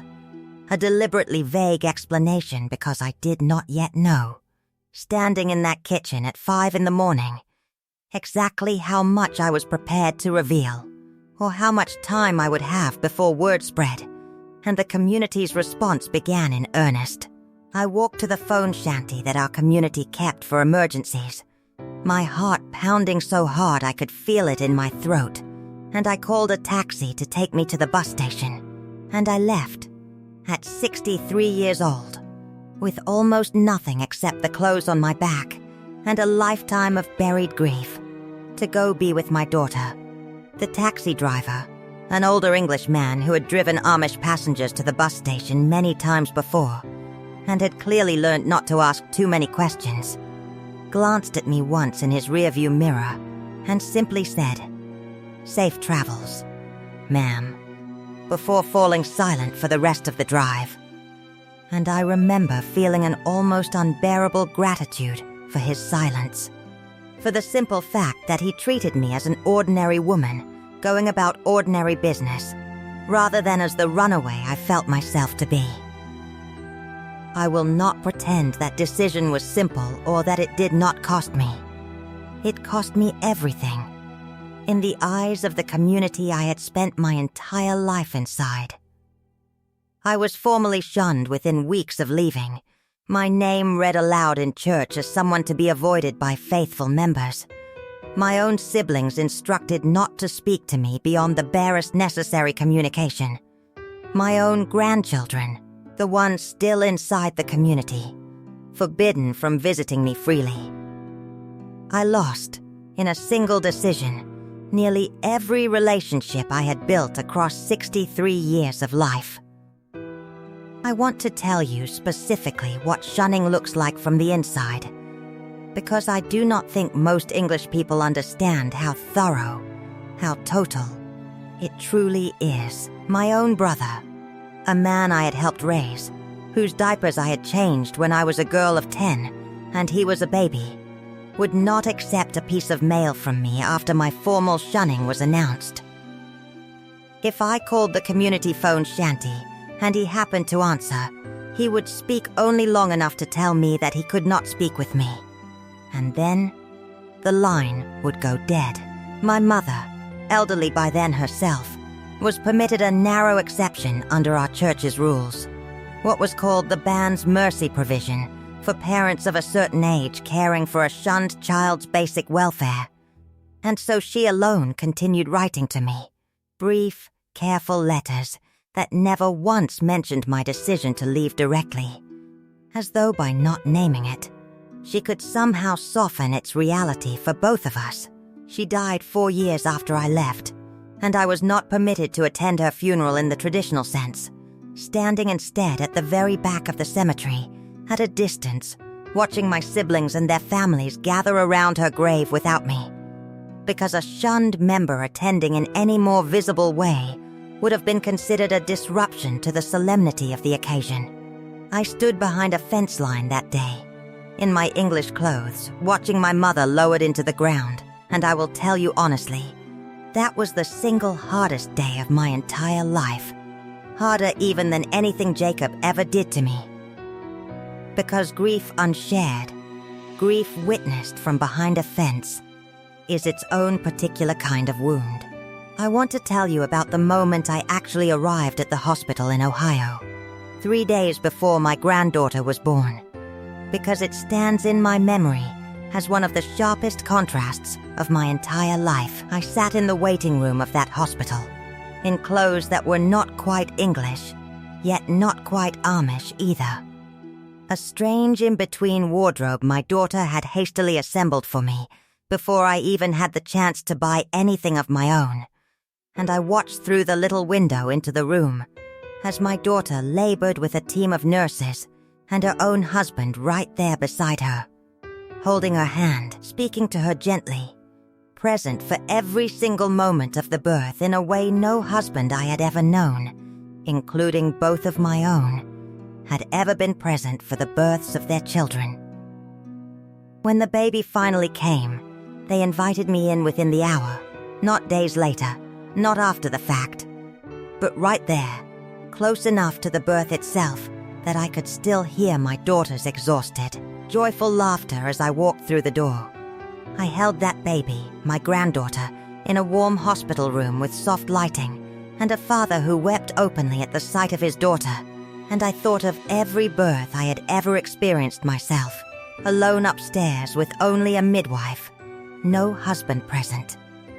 Told that a man had no business witnessing what God had ordained as a woman's private suffering, I thought of my son Eli, whom I lost in the night while Amish slept undisturbed in the next room, uninvolved even in the desperate hours when our child struggled to breathe. Holding that new baby girl in Ohio, I felt something in me that I can only describe as a kind of grief and joy arriving together. Grief for every birth I had experienced entirely alone, and joy that this new little girl, born into a different world than the one that had shaped me, would never have to know what that particular kind of loneliness felt like. But I gained something too. Something I had never once been permitted to have in all those decades, and that was myself. I gained the right to speak without calculating the cost of every word. I gained the right to say no, and to have that no simply be respected, without punishment following behind it like a shadow. I gained a granddaughter, born 3 weeks after I arrived at my daughter's home in Ohio, whom I was able to hold in my arms within hours of her birth, something I had never once been permitted to experience with any child, born into our community's rigid customs around childbirth. My daughter's home in Ohio felt, for the first several months, like a different planet entirely, and I mean that with genuine wonder rather than complaint. Electric lights that came on with the flip of a small switch on the wall still felt like a small miracle to me every single time, months after I arrived. A refrigerator that kept food cold without any ice delivery at all. A washing machine that did in 20 minutes what used to take me the better part of a day, bent over a washboard with my knuckles raw by the time the last piece of laundry was clean. My son-in-law, a patient, soft-spoken man named David, took it upon himself to teach me things slowly, without ever making me feel foolish for not knowing them. How to use the television remote, how the modern kitchen appliances worked. Eventually, years later, how to operate the small flip phone my daughter insisted I carry for emergencies. I want to tell you about the first time I saw myself in a full-length mirror without a prayer covering on my head, in English clothes my daughter had bought me. A simple blue cardigan and slacks. Nothing fancy. Nothing that would have turned a single head on any English street. I stood in front of that mirror in my daughter's guest bedroom, and I did not recognize the woman looking back at me. Not because the clothes were unfamiliar, though they were, but because something in her face had changed. Some tightness around the eyes I had carried for as long as I could remember had begun, in just those first months of safety, to soften into something else. I was 63 years old, and I stood in front of that mirror and wept, not from sadness this time, but from something closer to grief, for the woman I might have been all along, if I had ever been given the chance. I found in Ohio something I had never once had access to in Pennsylvania, which was other women who had lived lives similar to mine, women who had left various closed religious communities, some Amish, some Mennonite, some from entirely different faiths I had never even heard of. All of us finding our way, slowly, to a small support group that met on Tuesday evenings in the basement of a community center, not far from my daughter's house.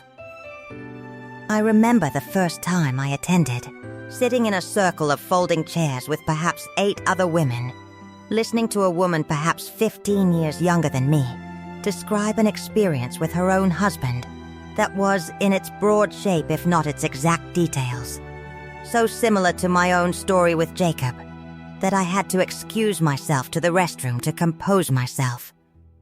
It was in that basement, at 64 years old, that I first heard the words coercive control spoken aloud, first heard someone name, clearly and without euphemism, exactly what had been done to me across 35 years of marriage. I sat in my folding chair and felt something shift permanently inside me, the recognition that I had not been weak, or foolish, or lacking in faith, as I had been taught to believe. I had been the victim of a pattern with a name, a pattern other women across the world, in all kinds of communities, religious and otherwise, had also survived. And that recognition, more than almost anything else in my new life, gave me back a piece of myself I thought had been lost forever. I am 81 years old now. I have lived nearly 20 years outside the world I was born into, longer than some entire lifetimes. I have learned to drive a car, though I do not do it often anymore. My eyes are not what they used to be. I have learned to use a telephone that fits in the palm of my hand, and a computer, with the patient help of my great-grandchildren, who find it endlessly amusing that their great-grandmother needs help finding the volume button. Not every relationship from my old life was permanently severed, and I want to tell you about that too, because it matters. 2 of my sons, both grown men with their own families still living within the Amish community, made the quiet, personal decision, against the church's formal position, to maintain contact with me anyway, visiting occasionally under circumstances that would not draw the bishop's direct attention, meeting me sometimes at a neutral location, a diner just outside the boundaries of our old district, where we could sit together for an hour or 2 over coffee and pretend, for that small stretch of time, that the world had not fractured quite so completely between us. I do not know what it cost them, in their own community, to maintain that thread of connection with a shunned mother, but I have never stopped being grateful for it, and I have never asked them to explain themselves for choosing it. My relationship with my grandchildren has been, without question, one of the great unexpected gifts of these later years. The grandchildren who grew up in the English world, my daughter's children and eventually her children's children, know me simply as a beloved great-grandmother who tells wonderful stories and still, occasionally, bakes a choufle pie from a recipe she carries entirely in her memory, no written instructions needed. But I have also, slowly, carefully, over many years, rebuilt limited relationships with a handful of my grandchildren still living inside the community. Young people now in their 20s and 30s who reached an age where they began asking their own questions, quietly about why their grandmother left, and who sought me out, sometimes secretly, sometimes with a kind of tentative permission negotiated within their own households, to hear my side of a story they had only ever heard filtered through the community's version of events. Those conversations, held usually in hushed voices, sometimes over the same community phone shanty I once used to call my escape taxi, have been some of the most healing exchanges of my entire life. Because in them, I finally get to be not a cautionary tale, not a shunned apostate, but simply a grandmother, telling her grandchild the truth. I think it is only right, before I close this story, that I tell you a little about what became of my children, since they were the reason I endured so much of what I endured for as long as I did, and since their lives, in their own ways, tell a continuation of this same story. My eldest daughter, the one who rode through the night to save my life after the surgery, remained within the Amish community her entire life, married to a genuinely gentle man, and became, in her own quiet way, exactly the kind of woman other struggling wives in her district would seek out for that same silent sisterhood I described earlier, the jar of preserves left without explanation. The hand held a moment too long. She never left the community, but she never fully accepted its silence either, and I am prouder of the particular shape her quiet resistance took than I can properly express. 2 of my sons remain in the Amish faith to this day, good men, decent fathers, who maintain the fragile, careful contact with me that I mentioned earlier. One son left the community entirely in his 20s, drawn less by any dramatic rejection of the faith, and more by a simple, practical desire to become an engineer, a path entirely closed to him within our world. And he now lives in Pittsburgh with a family of his own, and calls me every single Sunday evening, without fail. A ritual I treasure more than almost anything else in my current life. My youngest daughter, the nurse in Ohio whose pregnancy ultimately gave me the courage to leave, remains the person I am closest to in this world. And it is in her home, surrounded by her family, that I have spent nearly 2 decades finally learning what safety actually feels like in one's own life. The remaining children are scattered across both worlds in various ways, some fully within the church, some fully outside it, a few, like me, living in some quiet in-between space, present at family gatherings but no longer bound by every rule of the faith they were raised within. I do not judge any of their choices. I understand, better than almost anyone could, exactly how difficult and how personal the decision to stay or to go truly is, and I have made peace with the fact that each of my 9 children walked their own path through the same complicated inheritance I gave them, an inheritance of faith and family and love that came bundled, inseparably, with silence and control, and generations of women taught to make themselves small. I want to speak for a moment about faith, because I know some of you watching this may wonder whether I abandoned God when I left that community, and I want to answer that honestly. I did not abandon God. I abandoned a system of men who had, over generations, built a version of faith that served their own comfort and control far more than it served the actual teachings at the center of it. Teachings about love, about mercy, about the inherent worth of every soul. Teachings I still believe in deeply, perhaps more purely now than I ever could within a structure that used those same teachings selectively, as tools of obedience rather than genuine sources of grace. I attend a small Mennonite church now, a gentler, more open branch of the same broad tradition I was raised within, where women are permitted to speak in meetings, where a wife's submission to her husband is understood, when it is discussed at all, as something rooted in mutual respect rather than one-sided ownership. I found, to my surprise, that my faith did not need to be discarded when I left the Amish community. It simply needed room to breathe, the way a plant kept too long in a cramped pot will finally stretch and flourish once it is given proper soil and space. I have told this story, the story I have just told you, to almost no one for most of my life, because for most of my life, I did not believe anyone would understand it, or believe it, or care. People ask me sometimes, my great-grandchildren mostly, the ones who helped me figure out how to even begin recording these videos, why an 81-year-old woman who spent 60 years of her life avoiding attention of any kind would suddenly choose to sit in front of a camera and tell strangers on the internet the most painful details of her past. I have thought carefully about that question, because it deserves a careful answer. Part of it, I will admit honestly, is simple mortality.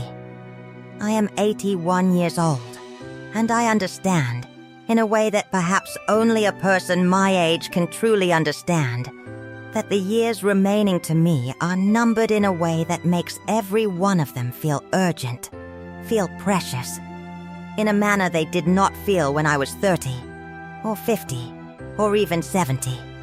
I do not want to leave this world with this story locked inside me, unspoken. The way so many women before me left this world with their own stories locked inside them, buried alongside them in quiet cemeteries, never told, never heard, never able to help another woman recognize her own situation a little sooner than I recognized mine. But there is another part of the answer too, one that took me longer to fully understand about myself.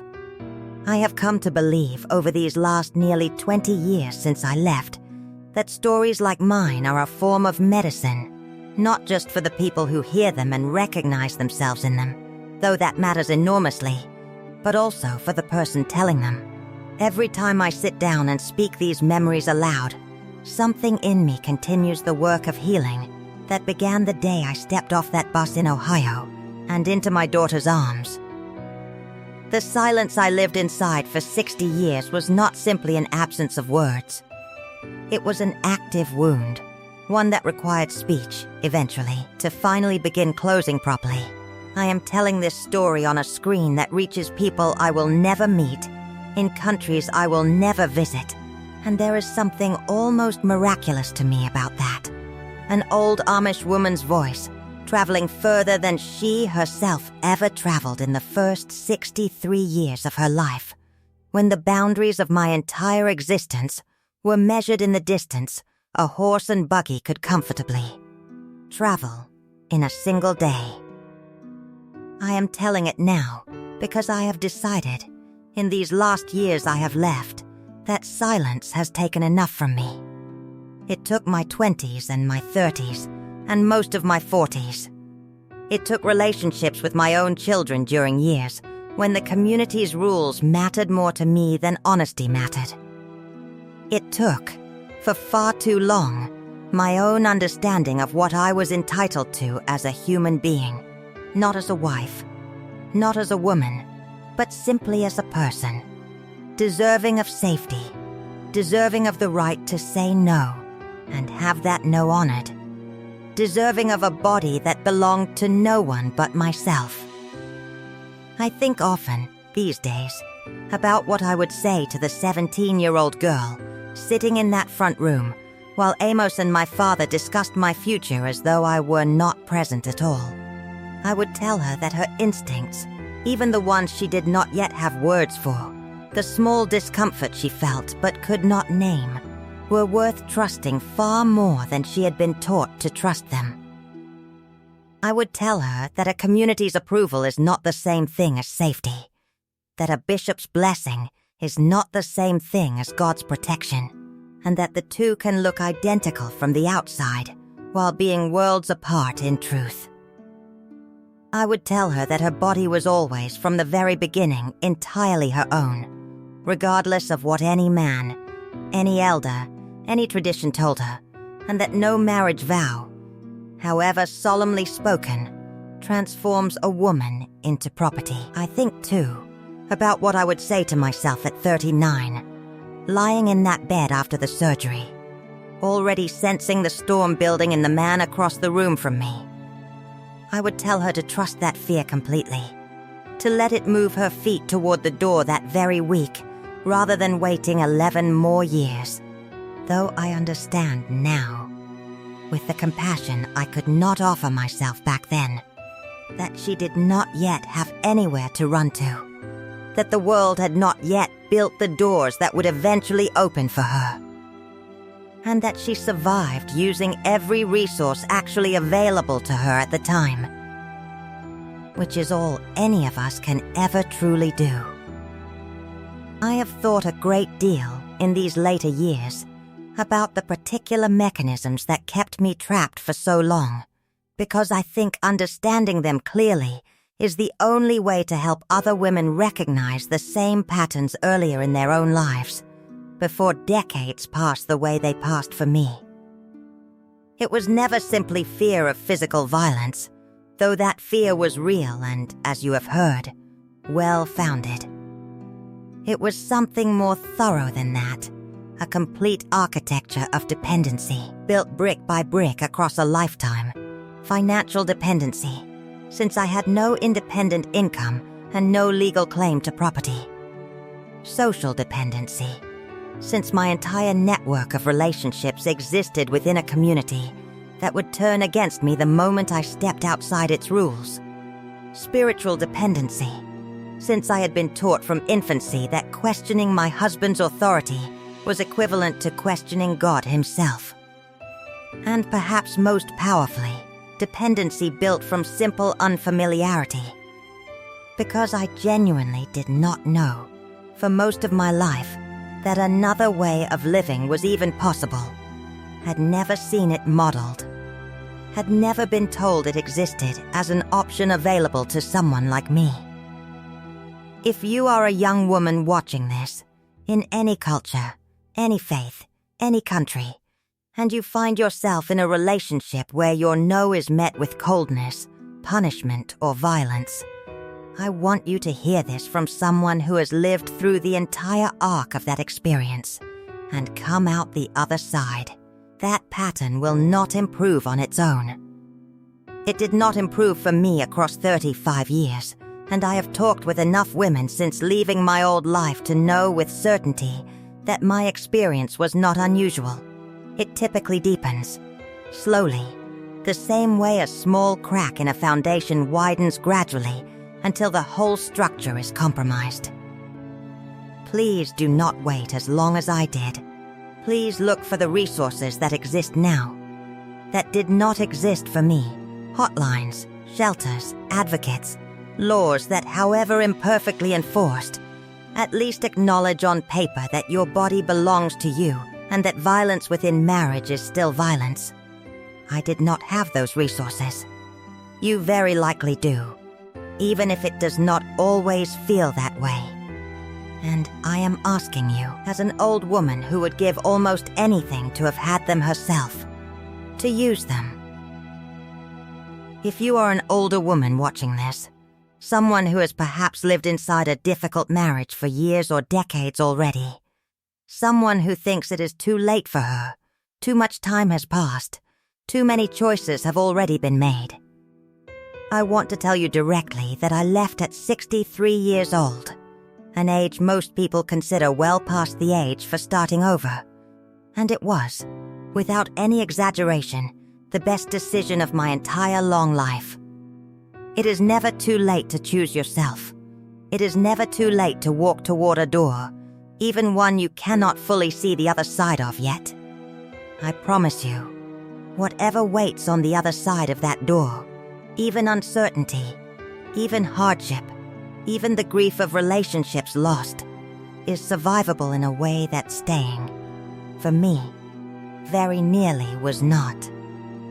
If you are watching this and you recognize any part of yourself in what I have told you, I want you to hear this clearly.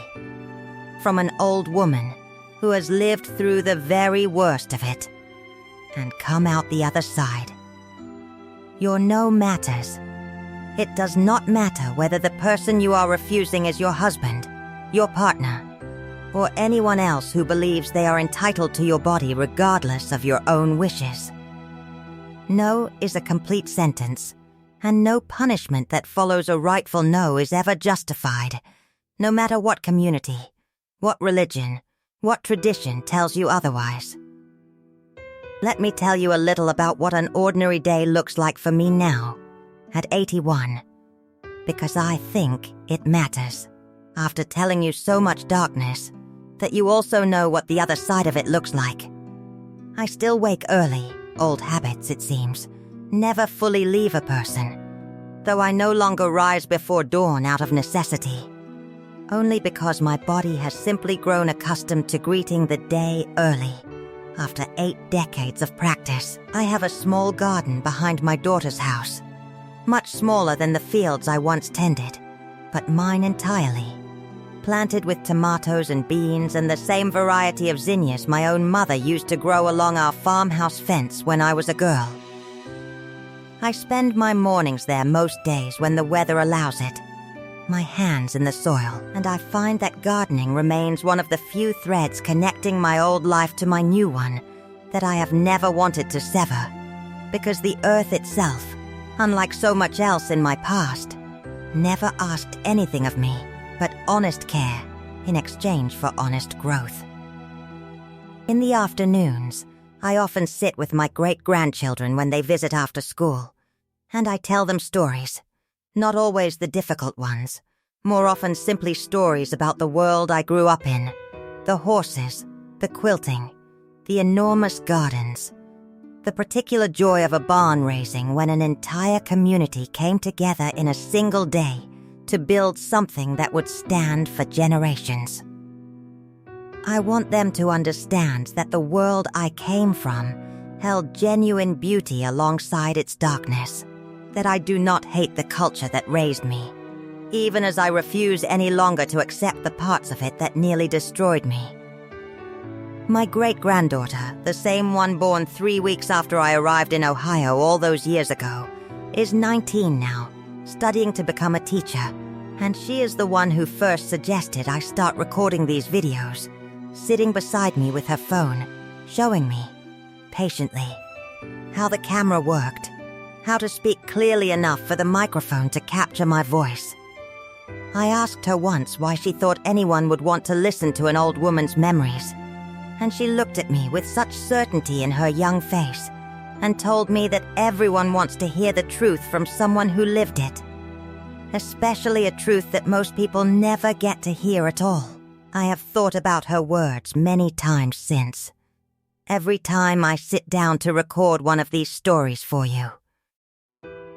I want to thank you for sitting with me through this story. I know it was not an easy one to hear, and I promise you, it was not an easy one to tell, even after all these years. There is a particular kind of vulnerability in sitting alone in a quiet room, speaking memories I kept locked away for 6 decades into a small device that will carry them out into a world so much larger and stranger than the world I was born into. A world of screens and satellites and strangers scattered across continents I will never visit in this lifetime. And yet, every single time I finish recording one of these videos, I feel a little lighter than I did before I began. As though each story I tell removes one more stone from a pile I have been carrying since I was a girl of 17, sitting in my father's front room, listening to 2 men decide my future, without once turning to ask me what I wanted for myself. Before I let you go, I want to leave you with a few simple things I have come to believe. Truths that took me 81 years and more heartbreak than I would wish on anyone to finally understand clearly. I believe that no community, no faith, no family, and no tradition, however old, however sacred it claims to be, has the right to ask a woman to surrender her safety in exchange for belonging. I believe that a girl's instincts, even when she is too young to have the words for what she is sensing, deserve to be trusted far more than the world around her typically allows. I believe that silence, though it can feel like the safest choice in a dangerous moment, becomes its own kind of prison if it is allowed to stretch across an entire lifetime. And that speaking, even decades late, even to strangers on a screen, is always better than never speaking at all. And I believe, more firmly than I believe almost anything else, that it is never, under any circumstances, too late for a woman to choose herself, whether she is 17, or 39, or 63, or 81, sitting in front of a camera for the very first time in her long life, finally telling the truth.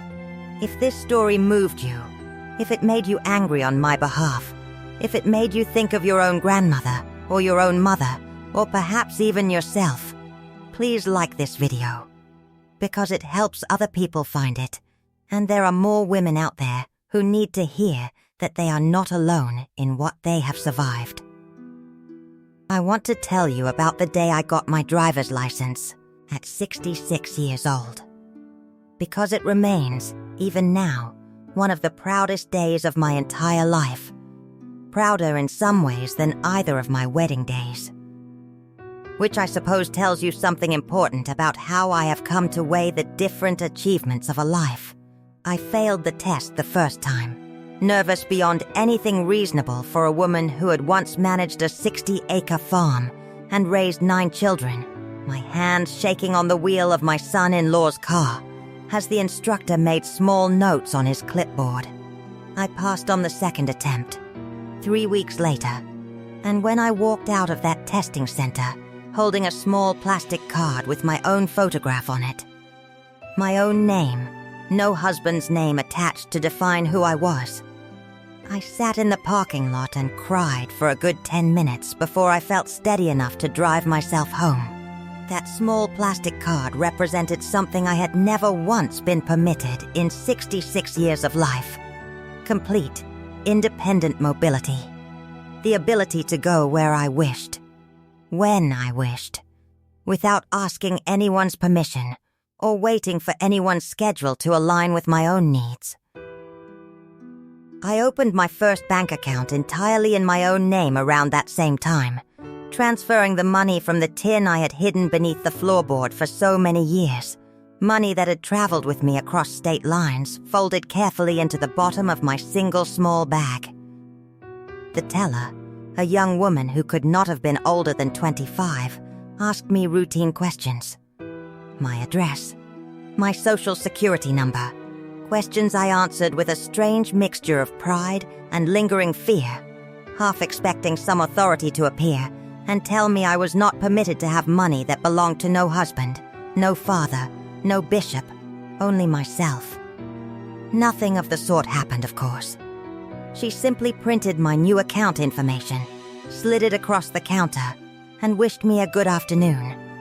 And I walked out onto the street holding proof, for the first time in my entire life, that I existed as an independent economic being, capable of holding and managing resources entirely my own. Subscribe to this channel, because I have many more years of stories to tell you, some hard, some hopeful.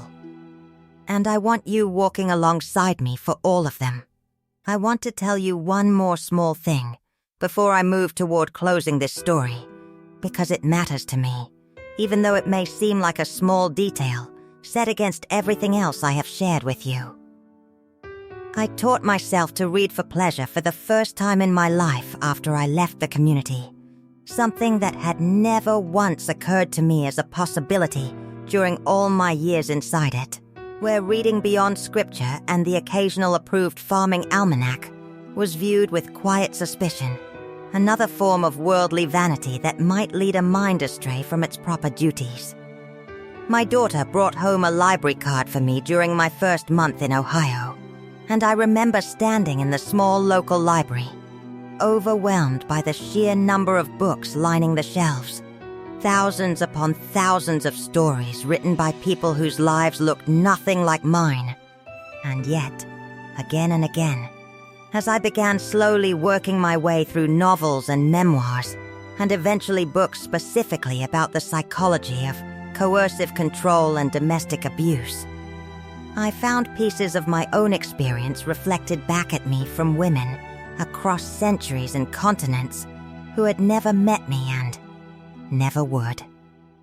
I read, in those early years, everything I could find about other women who had left closed religious communities, Hasidic women who had left ultra-Orthodox enclaves in New York, women who had left polygamous sects in the American West, women who had left fundamentalist churches across the country, and I discovered, with a mixture of grief and profound relief, that my story, however uniquely Amish in its particular details, was part of a much larger pattern that repeated itself across nearly every closed, patriarchal community human beings have ever built, regardless of the specific religious language used to justify it.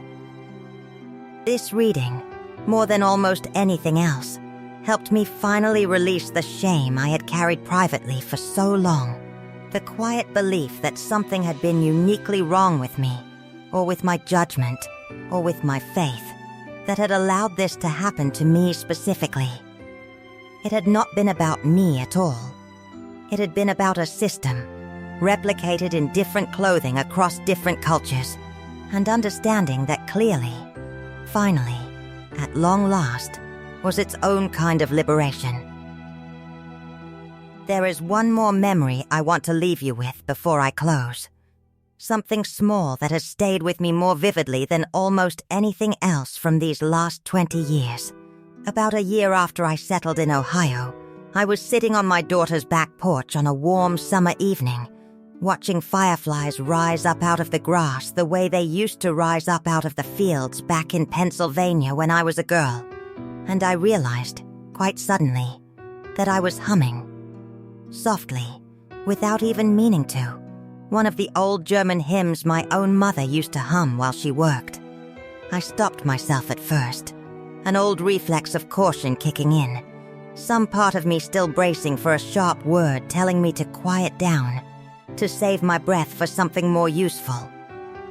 And then I caught myself bracing, recognized the reflex for exactly what it was, and I made a deliberate choice, right there on that porch, to keep humming anyway, a little louder this time, into the warm evening air, for no one's benefit but my own. I want you to know that small, ordinary moment, an old woman humming freely on a porch, cost me 63 years to earn, and I do not intend to spend whatever years remain to me taking a single note of that freedom for granted. I think, in the end, that is what I most want you to carry away from everything I have shared with you today. More than the details of what Jacob did. More even than the specifics of how I finally found my way out. I want you to carry away the image of an old woman humming freely on a porch in the summer evening. Because that image, small and quiet as it is, represents everything worth fighting for. The simple, unremarkable right to exist as yourself, out loud, without fear, without needing anyone's permission at all. I have lived long enough now to bury both of the men I married, to bury my mother behind a fence line I was not permitted to cross, to bury the girl I once was, the one who lowered her eyes and folded her grief small enough to carry silently.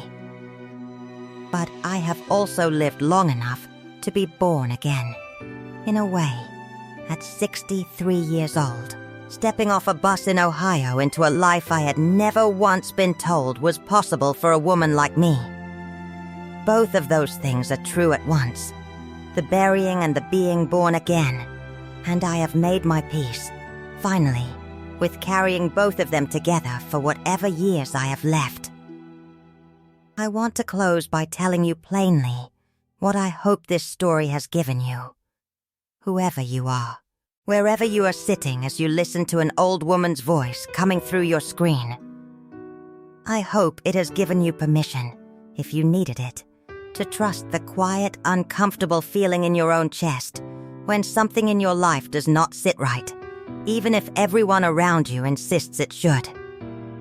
I hope it has given you patience with yourself. If you are still inside a difficult situation, you have not yet found the strength to leave, because I promise you, from the far side of 35 years I once believed I would never escape, that the timing of your courage is not a measure of your worth, and that survival itself, quiet, unglamorous, day-by-day survival, is its own form of strength, long before it ever becomes the more visible strength of leaving. And I hope, more than anything else, that it has given you a small measure of company, the simple human comfort of knowing that an 81-year-old woman on the other side of a screen somewhere has lived through something like what you may be living through now, and made it all the way through to the other side, old and imperfect, and finally free.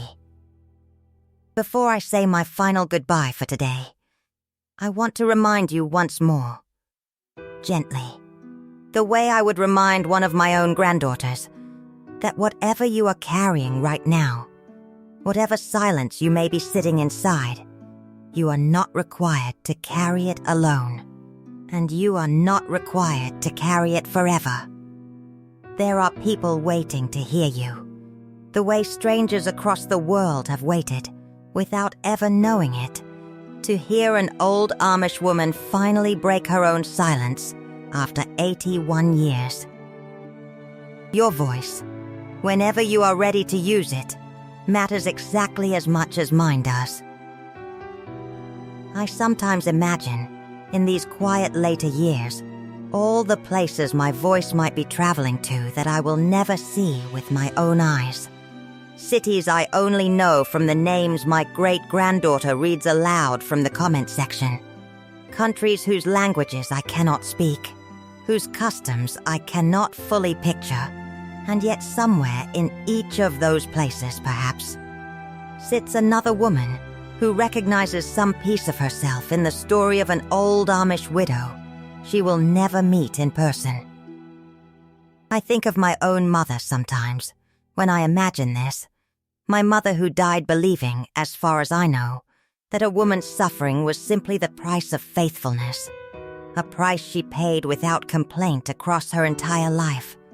And I wonder what she would think if she could somehow know that her daughter grew old enough and brave enough to finally say aloud what she herself was never permitted to say. I like to believe, though I cannot know for certain, that she would be proud of me, that some part of her, buried beneath decades of taught silence, would recognize this telling as an act of love rather than betrayal. Love for every woman still trapped in silence tonight, wherever in the world she may be. And please, before you go, leave a comment and tell me where in the world you are watching this from. I read every single comment, and I promise you, knowing that my story reached someone in a place I will never visit myself, that means more to this old woman than you could possibly know. Take care of yourselves, and take care of each other, and remember, wherever you are watching this from, tonight or years from now, that your no matters, your voice matters, and it is never ever too late to finally be heard. An old woman on a porch in Ohio, humming freely into a warm summer evening, is proof enough of that, if you ever need reminding. Thank you for listening to me. Thank you for letting an old Amish woman finally be heard.